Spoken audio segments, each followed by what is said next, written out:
Sa simula ang pelikula, makikita natin ang isang batang babae na ang pangalan ay Sophie.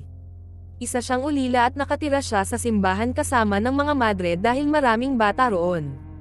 Isang araw, ipinagbili ng mga madre si Sophie sa isang mayamang lalaki na ang pangalan ay Kevin.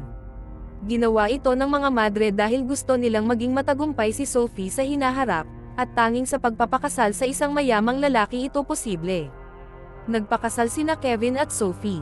Isang araw, ikinwento ni Kevin kay Sophie na nawala ang una niyang asawa sa panganganak, at pati ang sanggol ay nawala rin. Gusto ni Kevin ng anak kay Sophie, isang anak na mamahalin niya ng lubos. Kaya sinimulan nilang magtangkang magkaanak, pero kahit matagal na silang nagsasama, hindi pa rin sila magkaanak. Isang araw, nagpatingin si Sophie sa doktor. Dinala siya ng doktor sa isang pribadong silid para palakpakan siya, pero doon nalaman ni Sophie ang masamang intensyon nito. Sinampal niya ang doktor at umalis agad. Pagkatapos nito, ipinakita ang kasambahay nilang si Marino na araw-araw ay nagluluto ng isda para sa hapunan.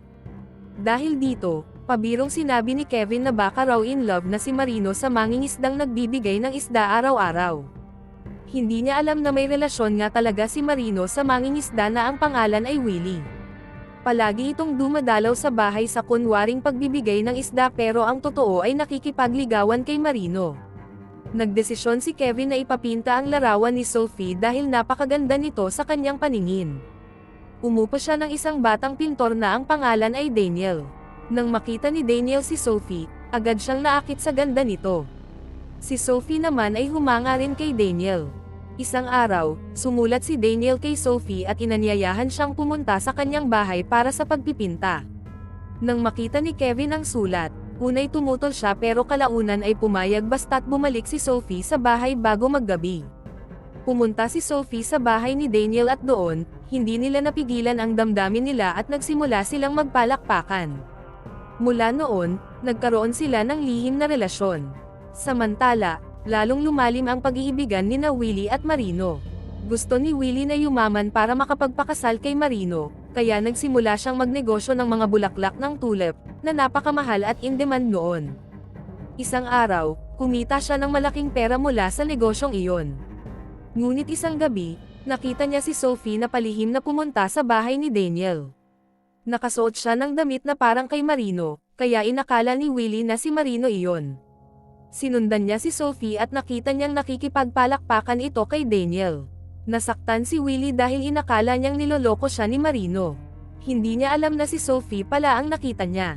Sa sobrang lungkot, pumunta si Willie sa isang bar at uminom ng gin bilog. Doon, may isang mananayaw na niloko siya at ninakaw lahat ng kanyang pera. Nang malaman niya ito, galit na galit siya. Naging mahirap siyang muli at nawalan ng pag-asa, kaya umalis siya patungong ibang bansa. Patuloy na naghintay si Marino kay Willie sa loob ng maraming araw, pero hindi niya alam na umalis na pala ito. Dahil dito, inakala rin ni Marino na iniwan siya ni Willie at niloko. Ngunit ngayon, buntis na si Marino sa anak nila ni Willie. Ibinahagi niya ito kay Sophie. Sabi ni Sophie, kapag nalaman ito ni Kevin, tiyak na palalayasin si Marino. Dahil dito, nagsimulang i-blackmail ni Marino si Sophie, na kung hindi siya tutulungan ni Sophie, isisiwalat niya ang lihim na relasyon nito kay Daniel. Natakot si Sophie dahil ayaw niyang mawala si Kevin, kaya napilitan siyang pumayag sa gusto ni Marino. Isang gabi, labis na nalungkot si Kevin. Sabi niya, matagal na niyang pangarap ang magkaroon ng anak, pero marahil galit sa kanya ang Diyos dahil hindi natutupad ang hiling niya. Nang marinig ito, nagsinungaling si Sophie upang mapasaya siya, sinabi niyang buntis siya. May naisip kasi siyang plano, aakuin niyang anak niya ang anak ni Marino upang lalo siyang igalang ni Kevin, at upang makapanatili si Marino sa bahay ng matiwasay kasama ang kanyang anak. Pagkatapos nito, kinausap ni Sophie si Marino at ipinaliwanag ang plano, magpapanggap silang si Sophie ang buntis. Pumayag si Marino, kaya pareho nilang niloko si Kevin. Isang araw, habang magkasama sina Sophie at Daniel, ikinwento ni Sophie ang tungkol sa kanyang pagkabata, kung paano siya lumaki sa simbahan. Nabanggit din niya ang hardin ng mga tulap. Dahil dito, naisip ni Daniel na kung makakakuha siya ng ilang bulaklak mula roon, maaari niya itong ibenta at magkapera upang magsimula ng bagong buhay kasama si Sophie. Dahil dito, pumasok siya sa simbahan isang gabi, ngunit nahuli siya ng madre. Sinaktan siya ng madre gamit ang patpat hanggang mawalan siya ng malay. Kinabukasan, nang magkamalay si Daniel, inamin niya sa madre ang lahat, na gusto lang niyang magtanim ng kinabukasan kasama si Sophie.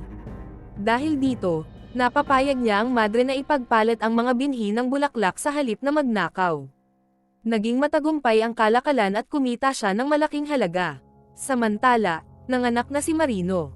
Nagkunwaring nawala si Sophie sa panganganak, binago niya ang plano dahil nahulog na ang loob niya kay Daniel. Gusto niyang magkunwaring wala na siya upang makalayo at magsimula ng bagong buhay kasama si Daniel. Labis namang nalungkot si Kevin sa pagkawala ni Sophie dahil mahal na mahal niya ito. Pinangalanan niya ang anak ni Marino na Sophie. Nangako rin si Marino na palalakihin niya ang bata na parang tunay niyang anak. Samantala, dinala ni Daniel ang kabaong ni Sophie sa kanyang bahay. Ngunit habang nandoon siya, nagsimulang makonsensya si Sophie dahil niloko niya si Kevin, isang mabuting tao. Kaya nagpasya siyang bumalik kay Kevin. Samantala, nagpadala si Daniel ng kaibigan para kumuha ng tulap para makadagdag pa sa kanilang kita, ngunit lulong sa gamot ang kanyang kaibigan at sa daan ay nalasing at kinain ang mga bulaklak. Nang malaman ni Daniel ang nangyari, nagalit siya. Nalaman din niyang bumalik na si Sophie kay Kevin. Kaya agad siyang nagtungo upang kumbansihin si Sophie. Sa daan, nakita niya ang balabal ni Sophie sa tabing ilog. Nang bumalik kasi si Sophie kay Kevin, nakita niya itong masaya na sa anak kaya inisip niyang huli na ang lahat.